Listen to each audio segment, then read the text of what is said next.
AT&T and the Department of Justice are in court today for a widely watched trial. AT&T is defending its attempt to buy Time Warner, but the DOJ is arguing that the $85 billion deal would be bad for competition. AT&T announced its plan to buy Time Warner over a year ago. It would actually be one of the largest corporate mergers in history. CBS News Justice reporter Paula Reid joins us now to discuss all of this. So, Paula, what's actually AT&T's defense for this merger?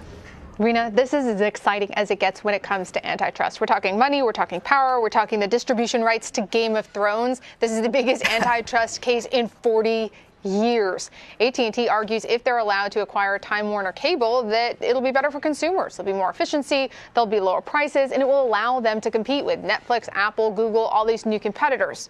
But the Justice Department says none of that is true. In fact, the opposite is true. They argue that this will raise prices on consumers and stifle innovation, creativity, and hence we find ourselves today in federal court. Yeah, and so what's expected to be covered in court today?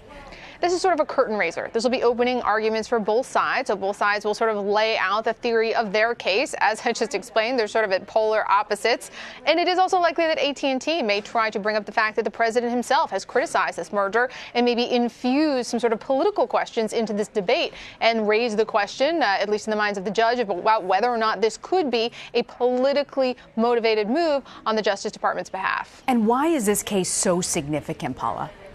Well, this is pretty significant because this is what is called a vertical merger. This isn't just two rivals who are getting together to create a bigger entity. This is two different parts of the supply chain coming together. So here you have the supply, the distribution through AT&T satellites and other mechanisms taking over content as well, because Time Warner Cable, as I noted, Game of Thrones, HBO, but also CNN, TNT, all these different entities. So you would be able to both have the content and the distribution channels. And the Justice Department argues, this is really unique. It also raises the possibility that they could try to hold on to that content and not give it to other distributors. But again, AT&T and Time Warner Cable say, look, we sort of have to come together and do this so that we can stand up to these newfangled media companies like Apple, Google, Netflix, etc. I don't think I know anyone who's more excited about antitrust than you, Paula.